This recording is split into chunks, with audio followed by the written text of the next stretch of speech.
Bonjour à tous. Alors aujourd'hui je vais vous proposer une petite vidéo pour vous aider à voir un peu ce qu'on aurait pu faire en classe au moment de l'activité sur la dissection de la fleur. Donc là je vous ai ramené donc deux espèces que j'ai trouvées à côté de chez moi. Donc une espèce donc plutôt du type donc moutarde sauvage, Diplotaxis, donc qui fait des fruits un peu ici en forme de haricot comme vous pouvez le voir, et une autre espèce que vous connaissez très bien aussi, donc que vous appelez vous en général le bouton d'or. Donc c'est une espèce du genre renoncule, donc qui est aussi très très simple comme type de fleur, donc qui ne va pas poser de difficulté à être disséqué. Donc si vous voulez refaire la dissection chez vous, une fois que vous aurez vu la vidéo ou avec la vidéo à côté, donc essayez de trouver ce genre de fleur là assez simple où tous les éléments sont présents sans difficulté apparente et puis où ça va être facile à disséquer, où il n'y a pas trop de pétales. Donc par exemple une fleur de rose, ça va être un peu compliqué au niveau du nombre de pétales. Le plus simple après pour avoir une fleur très très grosse, c'est avoir une fleur de tulipe. Alors je ne sais pas si c'est déjà la saison là, mais en plus ça ne doit pas courir la garrigue ici. Donc le plus simple c'est vraiment une de ces deux fleurs ici. Donc ce qu'on constate c'est que quand on a la plante donc dans le milieu, on a au bout des tiges, on a certaines tiges qui sont déjà donc ici en présence d'un futur fruit, et ici on a des tiges au bout desquelles on a encore des fleurs. Donc ce qui nous fait penser que en fait donc ça serait la fleur qui serait à l'origine du fruit. Donc pour savoir quelle partie de la fleur est à l'origine du fruit, ce qu'on va faire c'est qu'on va disséquer donc une fleur. Donc là j'ai pris une fleur vraiment très jeune qui vient de s'ouvrir. D'accord, donc vous voyez déjà par rapport à celle-ci qui est sur la plante, vous voyez que celle-là elle est un peu plus âgée, celle qui est sur la gauche, celle sur la droite est beaucoup plus jeune. Donc ce que vous auriez eu en classe, ça aurait été une petite pince. Moi je vais prendre une pince à bout pointu, c'est un peu plus précis. Donc vous auriez eu une pince, et donc la consigne c'était de disséquer les différentes parties de la fleur en partant de l'extérieur de la fleur vers le cœur de la fleur. C'est plus simple dans ce sens-là que dans le sens inverse. Donc là si on regarde, si on retourne un peu la fleur, on se rend compte que, si je fais la mise au point, est-ce que ça fonctionne? Un peu trop près. Voilà. Donc si on regarde au dos de la fleur, on voit qu'on a des petites pièces florales ici qui sont recroquevillées en dessous. Donc si je viens les prendre, le plus facile pour les prendre, c'est de venir placer votre pince à la base de la tige qui porte la fleur et de tirer sur les différents éléments. Donc là pour l'instant, je vais juste les placer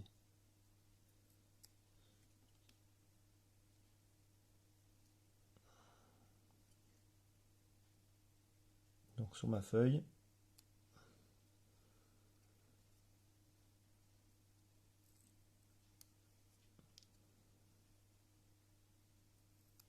Et une fois que j'ai enlevé donc tous mes éléments en dessous, donc je mets la fleur sur le côté et je vais ici donc venir placer mes différents éléments. Donc là ici a priori, alors des fois s'il suffit qu'il y en ait un qui soit tombé, donc c'est pas trop important d'avoir le nombre exact. Donc là en l'occurrence ici on a 5 pièces florales qui étaient toutes à l'extérieur. Alors en fait ces pièces florales ce sont les pièces qui ferment la fleur quand elle n'est pas encore ouverte, quand elle est encore à l'état de bouton floral. Donc quand vous avez des boutons de fleurs, donc là j'ai pas pris de plante avec des boutons de fleurs, donc en fait quand la fleur est encore en forme de petits boutons, de bourgeons, vous avez donc souvent, même la plupart du temps, elle n'est pas encore colorée, donc ce sont ces petites pièces là de la fleur qui en fait ferment la fleur, on appelle ça les sépales. Donc là je refais la mise au point quand même sur la feuille, c'est mieux. Donc on appelle ça les sépales, S-E-P-A-L-E-S, donc là je l'écrirai après à côté une fois qu'on aura fini la dissection. Une fois qu'on a fait les sépales, on arrive à donc les éléments de la fleur qui sont donc les plus connus, ce sont les pétales. Donc là ici pareil, je vais venir chercher mes pétales à la base, je viens les poser correctement sur ma feuille.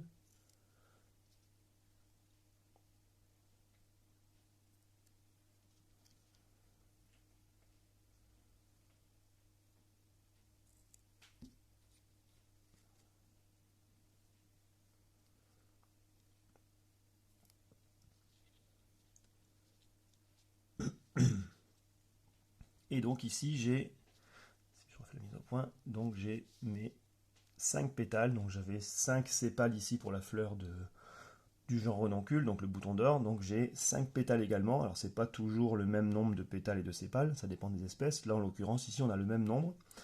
Et ensuite, quand j'ai fini d'enlever mes pétales, donc je vais me rapprocher encore un peu plus du cœur de la fleur. Et ça ne veut pas faire la mise au point, voilà. Et là j'arrive sur une zone où j'ai plein de petits éléments. Donc là en plus sur la fleur de genre renoncule, ils sont assez nombreux. Donc là ici il va falloir essayer d'enlever tous ces éléments. Donc on voit ils ont une sorte de petite tige qui part du cœur de la fleur et ça se termine avec un petit sac jaune, de couleur plutôt jaune. Et en général, vous savez déjà ce qu'il y a dedans. Là, en fait, ici, il s'agit des organes qui vont porter le pollen. Donc ici, on va essayer de les enlever. Alors là, je vais les enlever plusieurs à la fois, hein. Je ne vais pas les enlever un à un comme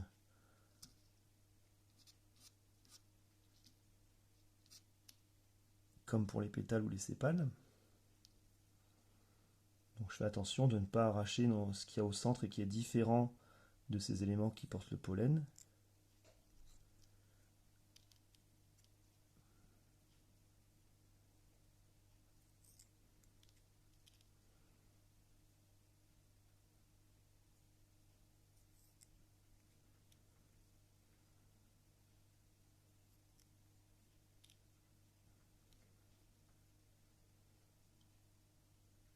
Donc j'essaie d'enlever tous ces éléments.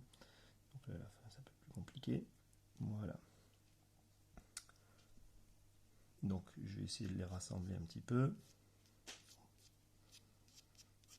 Donc on les espace pour qu'une fois qu'on scotche le tout, on puisse quand même distinguer les éléments, que ça ne fasse pas un gros pâté.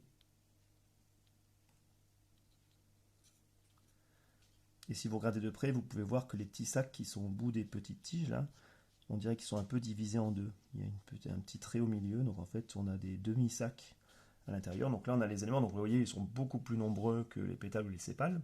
Donc ces éléments qui portent donc le pollen, on les appelle les étamines. Donc vous les connaissez toutes je pense. Donc on a les étamines, et enfin ici on arrive au cœur de la fleur, on n'a plus que un seul élément ici qui est présent au cœur de la fleur, c'est ce qu'on appelle le pistil. Et quand on le compare avec le futur fruit, là, le fruit qui est en train de se former, on constate que le pistil, il a la même forme que le fruit, mais il est beaucoup plus petit. Donc en fait, le fruit, il provient de la transformation donc de ce pistil qui est encore à l'état de pistil, on va dire, sur cette fleur-là, alors que là, ici, sur la gauche, il s'est déjà transformé en fruit. On voit d'ailleurs encore qu'il y a encore quelques étamines ici, sur le côté, qui sont encore présentes, attachées à l'ancienne fleur. Et là, on voit ici que le pistil, il a bien grossi, il s'est transformé petit à petit en fruit. Et à l'intérieur de ce pistil, on pourrait observer donc des graines. Donc en fait, le pistil se transforme en fruit à l'intérieur duquel on va trouver les graines. Donc là, en fait, ici, à l'intérieur du pistil de la fleur, on a des futures graines, donc ce ne sont pas encore des graines, on appelle ça des ovules. Et quand ces ovules seront fécondés, donc ça vous l'avez appris en élémentaire en général, par le pollen qui se situe dans les étamines, donc on va pouvoir avoir donc le pistil qui va être fécondé. Et il ne veut plus faire la mise au point, c'est pas grave. On va avoir le pistil qui va pouvoir être fécondé et qui va pouvoir se transformer ensuite en fruit contenant les graines. Donc là ici ce que je peux faire c'est enlever donc une partie de la tige, ne garder qu'une partie de la tige. Et ce qu'on peut faire aussi, par exemple, c'est garder un élément donc ici du fruit. Alors le problème avec le fruit de renoncule, c'est qu'il est assez épais. Donc ce que je vais faire, c'est que je vais le couper en deux. Donc je vais juste faire pause, je reviens juste après. Donc ça y est, je suis revenu avec mon scotch. Donc j'ai coupé le fruit en deux, ce qui nous permet de voir donc le fruit. Oula, je vais attendre d'abord tout scotché avant de vous remonter la feuille. Donc de voir le fruit plus en détail. Donc ce que vous pouvez faire une fois que vous avez donc placé tous vos éléments, c'est donc scotcher vos éléments donc à votre feuille. On les nommera juste après avoir scotché. Alors là, la difficulté, juste, c'est que si vous déposez tout doucement votre morceau de scotch sur les éléments, donc les éléments très légers comme les étamines, les pétales et les sépales, avec l'électricité statique en fait que contient le scotch, si vous approchez tout doucement, à un moment donné, tous les éléments, quand vous allez arriver à quelques millimètres, vont venir se coller au scotch, et donc ça va risquer de les plier, de les mettre dans une position différente qui pourrait vous déplaire. Donc la chose à faire ici, à essayer de faire, c'est de vous approcher. Vous voyez déjà là, pourtant je suis pas, enfin je suis encore à 1 centimètre de ma feuille. Donc c'est de vous approcher comme ça au-dessus, et quand vous êtes prêt, hop, vous descendez d'un seul coup pour pouvoir éviter donc que tous ces éléments se retrouvent mis n'importe comment sur le scotch. Donc là ici je vais rapprocher un peu mes pétales, j'ai prévu un morceau de scotch un peu plus court.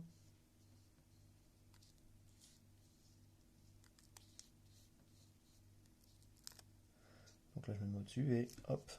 Donc vous avez vu que quand j'ai descendu ma feuille, alors forcément là comme j'ai plié un peu, ça va pas tenir terrible. Hop. Et mes sépales que je vais replacer côte à côte. Vous avez vu là ils sont remontés sur mon morceau de scotch. Et ce qui me reste à faire ensuite donc c'est de nommer tous ces éléments. Donc là ici je peux écrire si je veux le nombre de sépales, donc 5 sépales. Ici 5 pétales. Alors là on peut mettre, on va écrire n parce qu'on n'a pas le nombre exact. Donc, n, x, enfin vous mettez une valeur inconnue, hein. Étamine.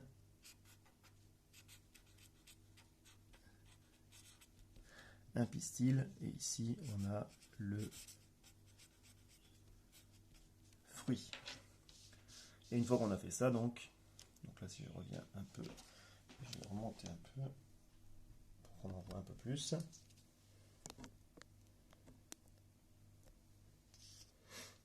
Donc ici toujours, quand on a fini un document, donc on lui donne un titre. Donc ici on peut noter donc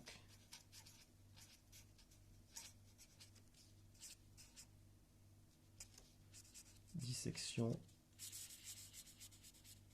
d'une fleur de... Alors là, pour pas s'embêter avec le nom des espèces,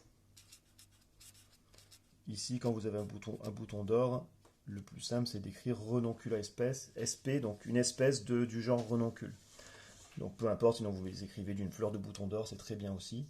Donc si jamais vous faites la même dissection mais que chez vous, près de chez vous, vous avez plutôt ce genre de plante, donc plutôt le genre Diplotaxis moutarde sauvage, donc qui fait ses fruits ici en forme de haricot. On voit bien, on voit ici même les renflements des haricots là, on les voit ici là, ça fait les formes des graines. Donc elles sont aussi très simples à disséquer, un peu plus petites. Donc là ici je suis allé en chercher une qui était encore jeune de fleurs sur une autre plante, parce que celle-là elle est déjà très abîmée, elle est en fin de vie cette fleur. Donc là ici vous voyez les éléments sont un peu plus petits à enlever, donc c'est un peu plus délicat mais ça se fait très bien également. On a moins d'étamine, donc vous aurez beaucoup moins d'étamine que dans la fleur de renoncule. Vous aurez un pistil aussi, sauf que cette fois-ci, le pistil, il aura la même forme que les haricots. Il aura une forme très allongée, ce qui nous montre encore une fois que c'est le pistil qui est à l'origine du fruit. Ici, chez la renoncule, on avait un pistil plutôt globuleux, une petite boule, qui donne ensuite donc le fruit qui a une forme aussi globuleuse.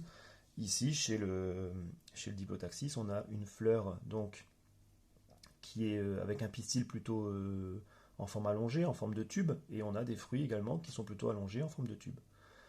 Voilà. Donc vous pouvez reproduire cette dissection. Donc ces fleurs de... Oula, ici, qu'est-ce que j'ai... Ben voilà, vous voyez justement, sans le faire exprès, vous avez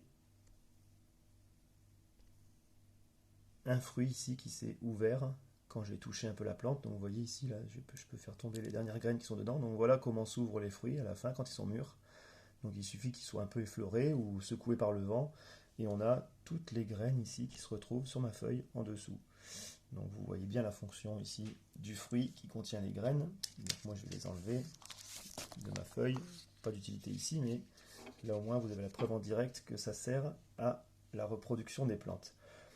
Donc, une fois donc on a fini ça, vous pouvez le mettre. Alors la dissection, soit vous la faites sur une feuille blanche comme je l'ai faite devant vous. Moi, j'ai pas de cahier SVT, donc forcément je l'ai fait sur une feuille blanche. Vous pouvez très bien la faire sur une feuille de votre cahier. Comme ça, il n'y a pas besoin d'ajouter une feuille séparée dans votre cahier. Vous pouvez prendre une feuille entière et puis coller, scotcher les éléments sur votre cahier directement. Il n'y a aucun souci. C'est ce qu'on aurait fait si on l'avait fait en classe. Donc, à vous de jouer. Donc, oui, dernier, c'est ça que je voulais dire avant que le fruit n'explose et ne libère toutes ses graines. Donc, ces plantes-là, autant le genre bouton, le bouton d'or, la renoncule, c'est pas forcément, on n'en trouve pas autant, en tout cas pas tout de suite là. Elles vont arriver un peu plus tard dans la saison. Là, c'est les premières que j'observe que j'ai été chercher. Autant celle-ci, alors là, il y en a plein partout. Si vous habitez près d'endroits où il y a des vignes, quand je viens au collège, moi je viens de Viol-le-Fort, donc je passe enfin, on fait le détour par Casillac là maintenant. Quand on passe au niveau de Casillac où il y a les vignes, vous avez le long des vignes, ça grouille de partout. Vous avez ces plantes là avec les fleurs blanches. Vous ne pouvez pas les rater, donc ça vous pouvez en trouver, je pense, assez facilement encore en ce moment. Donc il n'y a aucun souci de ce côté-là. Après, à vous de voir si vous préférez plutôt faire une fleur jaune, une fleur blanche, enfin, ça ne va pas changer grand-chose. En tout cas, n'essayez pas de le faire avec n'importe quelle fleur. Vous avez des fleurs, alors chez toutes les fleurs, vous retrouverez ces éléments-là, d'accord? À part peut-être les étamines et le pistil, selon que certaines espèces ont des fleurs mâles ou femelles, mais elles ne seront pas forcément tout aussi faciles à disséquer que ces deux que je vous présente ici. D'accord? Donc le but ici, c'est vraiment pour votre première dissection de prendre une fleur simple avec des éléments bien séparés. Vous pouvez tomber sur des fleurs dans la nature où les pétales vont être soudés, où les sépales vont être soudés les uns aux autres, ou alors les sépales sont ce qu'on appelle des sépales caduques, donc ce qui veut dire que quand la fleur s'ouvre, les sépales vont tomber en même temps, donc vous ne les aurez pas dans votre fleur, alors que là ici ce sont des sépales qui restent accrochés à la fleur quand elle s'épanouit. Donc toutes ces petites choses font que vous pourriez tomber sur des espèces qui seraient plus difficiles à disséquer, où les éléments seraient plus difficiles à observer. Donc essayez de trouver une de ces deux espèces-là. Enfin, franchement, cette espèce-là, là, le Diplotaxis, la fausse roquette, vous n'aurez, je pense, aucun mal à la trouver si vous habitez, et puis il y a de grandes chances que vous n'habitez pas en ville hyper dense, même si vous habitez Ganges. Donc il y a moyen de trouver sans difficulté en faisant un petit tour dehors tout seul, sans être trop nombreux pour le confinement. Donc d'aller trouver ce genre de fleurs. Et je vous retrouve donc probablement pour un prochain cours. Donc je vous ferai aussi, je pense, peut-être une vidéo de correction.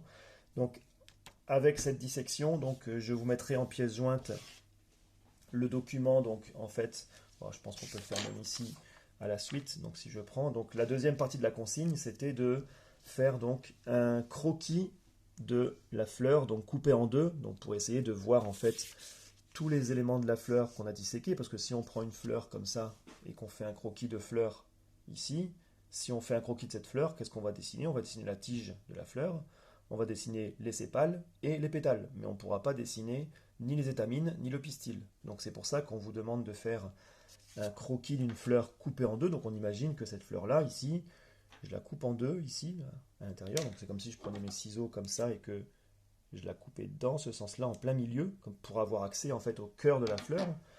Et si j'en fais un croquis, donc ici, donc on peut imaginer donc j'ai ce qu'on pourrait appeler la tige de la fleur. Ensuite ici, donc, qu'est-ce que j'ai en dessous? Donc j'ai les sépales donc, qui sont repliés en dessous. Après, au-dessus, donc j'ai les pétales. Donc là, je ne vais pas faire tous les pétales parce qu'il faut que j'ai accès au cœur de la fleur. Ensuite, alors ce que je pourrais faire ici, c'est faire plutôt mon petit donc pistil, et sur les côtés, j'avais donc mes étamines. Alors là, c'est pas la peine non plus d'en faire 50, même si on avait beaucoup dans la fleur de renoncule.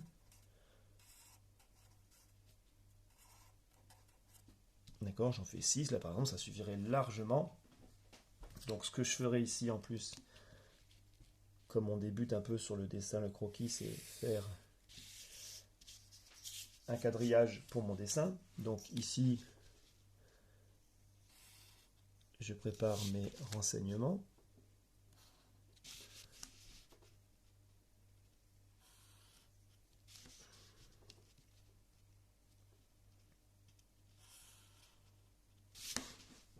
Je fais mes flèches le plus proprement possible, comme on l'a appris au moment du dessin d'observation au microscope. Et donc j'annote, ici j'ai un sépale, ici j'ai le pistil. Alors vous verrez que dans la correction que je vous donnerai sur Pronote, le pistil en fait il est un peu détaillé, c'est un pistil plutôt de fleurs de Diplotaxis, là en forme de haricot, plutôt assez allongé. À l'intérieur, on vous a placé donc les futures graines, on appelle ça les ovules, donc c'est comme chez l'espèce humaine, c'est comme chez les animaux, les végétaux aussi font des ovules, qui sont dans le pistil. Et en fait, c'est le pollen, comme vous l'avez appris en primaire, qui va venir se déposer sur le pistil et qui va permettre d'aller féconder les ovules pour qu'ensuite les ovules deviennent des futures graines et le fruit se développe pour former soit un fruit sec, soit un fruit charnu, enfin différents types de fruits. Donc les fruits charnus, donc ce sont les fruits qu'on consomme, la pomme, la cerise, la pêche, enfin tous ces fruits que vous consommez qui ont de la chair. C'est en fait le pistil qui grossit, grossit, grossit, et nous on mange le pistil en fait, on mange le contour du pistil, et à l'intérieur souvent les graines ou le noyau quand il y a une seule graine, on appelle ça un noyau. Donc nous on le mange pas en général la plupart du temps, mais en fait ça prouve bien que le fruit en fait c'était l'outil de reproduction de la plante. Donc ici on a l'étamine et ici on a un pétale. Et ici on voulait finir correctement donc, notre schéma. Donc c'est un croquis ici plutôt, donc croquis ou schéma. Je pense que j'ai mis schéma dans la correction, au cas où c'était très simplifié. Donc croquis d'une fleur. Alors moi ici je peux mettre l'espèce si je veux, enfin le genre. Donc on souligne le nom d'espèce, donc croquis d'une fleur.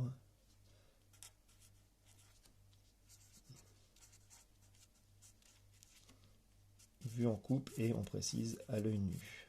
Là ici on n'a pas grossi. Et on a notre titre. Donc ce que je vous proposerai en correction sur internet, ça ressemblera à ça. Il y aura un peu plus de détails. J'ai ajouté également quelques couleurs pour indiquer ce qui va permettre de former les graines et ce qui va permettre de former le fruit dans la fleur. Donc ça sera un tout petit peu plus détaillé, mais au moins ici vous avez donc le croquis fait en temps réel. Donc vous voyez, ça prend pas beaucoup de temps. Alors même si vous êtes moins habitué à faire des croquis, ça vous aurait pris peut-être 3 minutes de plus. Mais voilà ce qu'on attendait quand on vous demandait donc de faire un croquis, un schéma d'une fleur coupée en deux. Donc le but ici c'est de voir l'intérieur de la fleur. Donc je vous laisse sur ça, donc portez-vous bien, essayez de travailler un peu les leçons, et puis dans les prochains cours, donc je vous mettrai également les activités, dans la foulée, je vous mettrai donc soit une correction purement rédigée avec des documents si c'est faisable et s'il n'y a pas de difficulté à comprendre, soit je vous ferai également des petites vidéos comme celle-ci pour pouvoir visualiser en temps réel et puis de façon plus claire la correction de l'activité que vous auriez dû réaliser en classe. Bonne journée à vous et à bientôt au collège.